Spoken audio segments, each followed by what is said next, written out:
Alright, so I'm currently attempting a challenge on this channel where I have to platinum 50 games before the end of 2025, else I'll have to run down the street completely naked. Today I'm platinuming Batman Arkham City, the sequel to Batman Arkham Asylum, with 51 trophies, 71 including the DLC, which I will not be doing, an estimated time of 60 hours, 2 required playthroughs, and a 7 out of 10 difficulty. I had a miserable experience in store for me. To obtain this platinum, I would have to complete the story twice due to New Game Plus, collect over 400 Riddler trophies, finish all side missions, and finally compete in these insanely hard challenges. So let's just get right into phase 1, completing the story. We start the game in a press conference where Bruce Wayne proclaims his support for the city when all of a sudden he gets arrested. He is then tortured by this guy, Hugo Strange, who is aware of Bruce's dual identity and plans to take over the city in an event known as Protocol 10. We then take him throughout the prison until we are stopped by the Penguin. Before we can beat our ass, we counter one of his punches and are able to set ourselves free. This leads to the first fight where we take down his thugs as Bruce Wayne. We obviously win and escape the prison. Alfred then airdrops our equipment, allowing us to suit up and become Batman. This conveniently gives us the trophy, I'm Batman. Our next task is to save Catwoman, who is being held hostage in the courthouse. So I glide down, take out some enemies, and enter the building. After fighting what feels like the whole population of Vatican City, Two-Face decides he's going to end Catwoman's life. However, he forgets that cats have 9 lives and she breaks free. We hang up Two-Face, giving him an immediate head rush, and while catching up with Catwoman, she nearly gets assassinated through the window. Instantly assuming it's the Joker, we have to track the bullet and find out his plans. After this conversation with Catwoman, we get the trophy Acid Bath. I then decide to get the 2 annoying trophies of this game out of the way. Firstly, I get the missable trophy Catch once leaving the courthouse. You encounter this mysterious guy only 4 times throughout the story, and you have to chuck a remote battering at him, forcing him to catch it. The second trophy I obtained was named Storyteller, and not only is it a buggy trophy, it's also date sensitive. Essentially, in the courthouse basement, you find this guy, Calendar Man. For this trophy, you have to visit him on each important holiday. So obviously, because I was not going to wait a year logging in on each holiday, I simply changed the dates on my PlayStation, entered the courthouse, triggered the unique dialogue, leave and repeat for all 12 holidays. If you're going for this trophy, make sure to turn off your internet connection and look out for what year you're putting, because holidays such as Mother's Day are different each year. I'll put all the dates I used on screen now, and yeah, once reaching Christmas Day, I got the trophy. Anyway, continuing with the story, we track the bullet to this church. Once entering, we have a short run-in with Harley and are then thrown into the first of many stealth sections. The stealth is essentially the same as the first game, just do silent takedowns and don't get spotted. After completing this stealth section and saving all hostages, I got the trophy Savior. Anyway, after tracing the bullet to the top of the church and Joker proceeding to explode it, we trace his fingerprints to the steel mill, hoping he knows something about this Protocol 10 procedure. After making the logical decision to enter through the fiery chimney chute, I simply proceed through the building until I reach Harley and a group of enemies, which gave me the trophy Chimney Sweep. I decimate all of those thugs, and then Harley decides to tease us and close the door to Joker's office. So we continue through the building, saving a hostage along the way to find this electrical device which will allow us entry. Once retrieving the device, we launch this hook into the office door. Before entering, I get jumped by this absolute unit, and once defeating him, I got the trophy One-Armed Bandit. Finally going in the office, we are shown that the Joker is sick due to the Titan formula from the previous game. Joker then pulls a little trick on Batman and captures us. We are then shown the perspective of Catwoman. Essentially, these Catwoman missions are part of a DLC pack. However, once the DLC came out, the developers seamlessly integrated the missions into the story of Arkham City. I won't be fully completing any of this game's DLCs, however, I would have to play as Catwoman through these short missions, which also gave me a couple extra trophies. I kind of skim over these Catwoman levels as they're not too important. Basically, she wants to steal her family jewels from this base, and to do so, she needs Ivy's assistance. So we head to her apartment to grab some gear, locate Ivy, fight off some enemies which gave me this DLC trophy, and then she captures us. That's it for now, so we return to Batman's perspective where Joker infuses us with his blood, giving Batman the same infection. Joker has also injected his blood into hospitals, poisoning citizens in the process. So essentially, he knows nothing about Protocol 10 and we are doomed. Then just kicks us out of a window.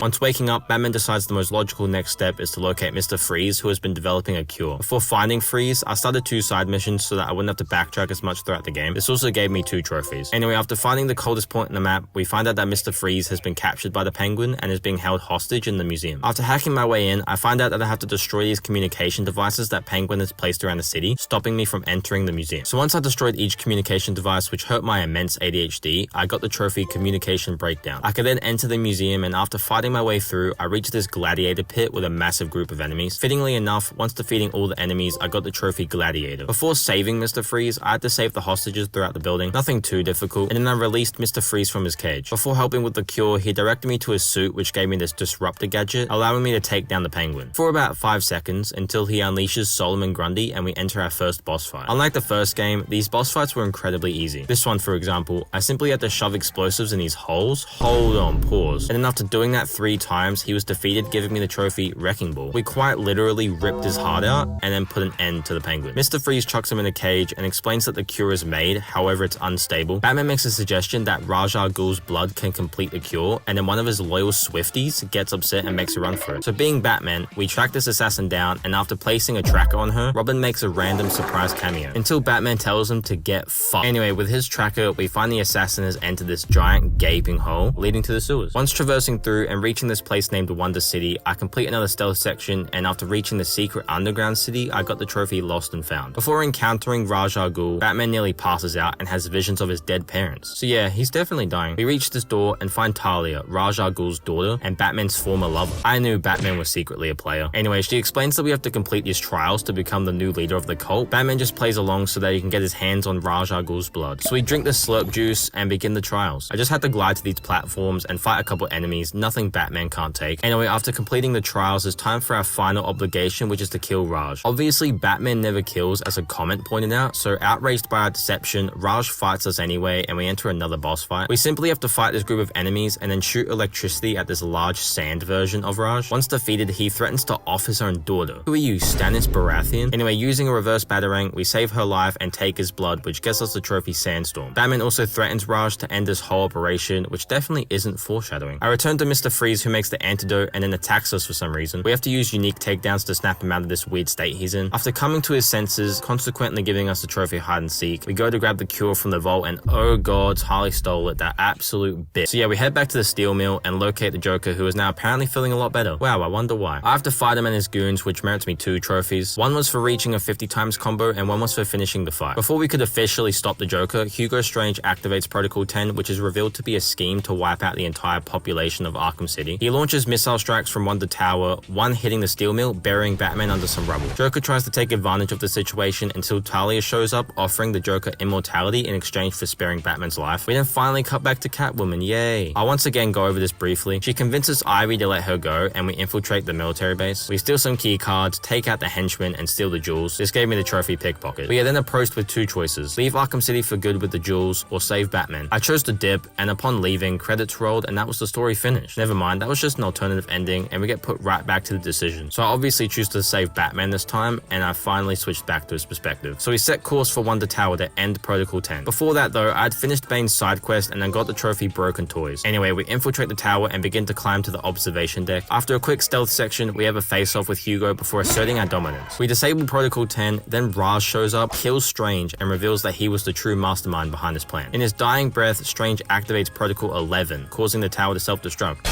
We dive out the window, catching Raj, who then offs himself to avoid capture. While letting our brains process what just happened, I got the trophy Freefall. Now that that's all over, we get contacted by the Joker, who states he'll kill Talia unless we go to the theater. Once arriving, Joker demands we give him the cure, but is then seemingly impaled by Talia. Well, that was easy. Wait, Joker pulled the same trick twice, and the real Joker kills Talia, who is apparently not all cured after all. This healthy version of Joker has secretly been Clayface this whole time. So we enter the final boss fight. I just had to dodge Clayface's attacks, chipping him away with the frozen gadget, and after repeating for 2 phases, Joker blows up the floor, revealing it's above Raj's immortality pit. So I fight some Clay goons until we jump into Clayface's mouth and rip him to shreds. Once defeated, we get the trophy Exit Stage Right. Batman drinks the antidote and destroys that immortality pit.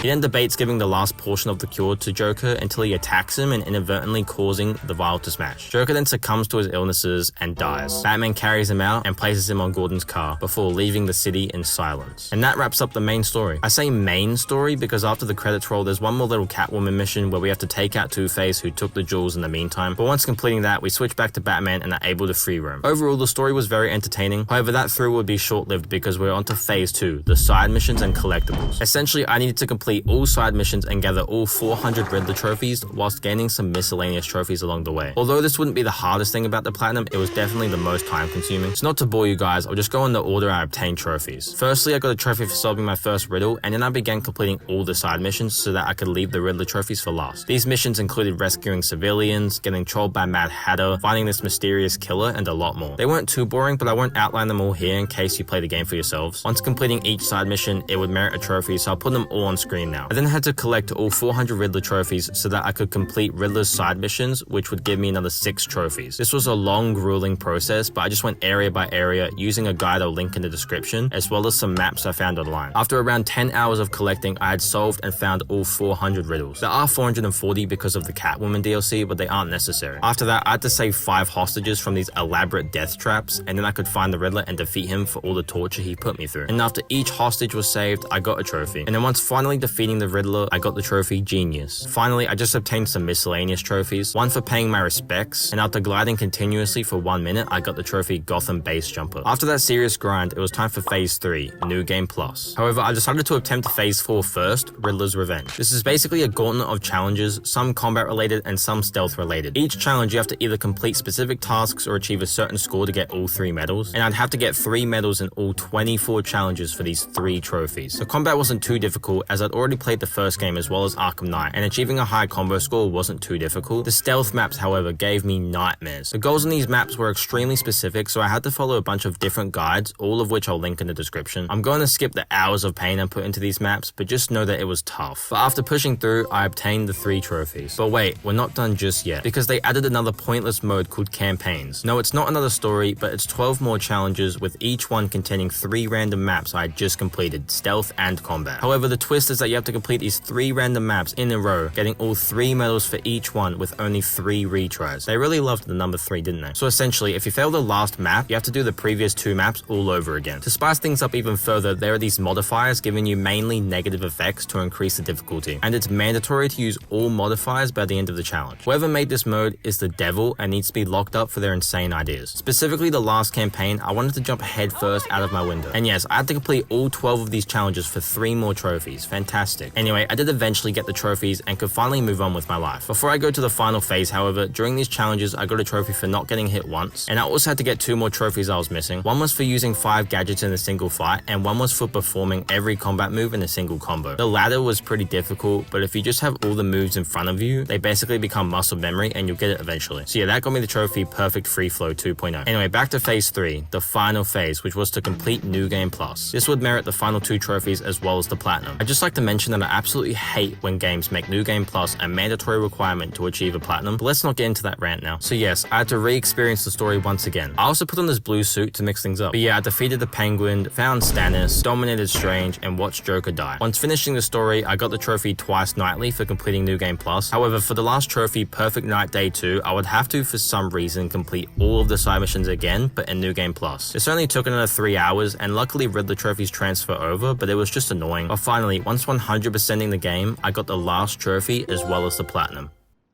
Overall, this game was grueling at times and a massive grind. However, the story was fun, the combat was as enjoyable as the other Batman titles, and the side missions were also unique. New Game Plus definitely tainted my views of this Platinum, but I understand that I'm biased, so I'm gonna rank this game in A tier just below Arkham Asylum. Thanks for watching, and comment any games you'd like to see me Platinum next. Goodbye.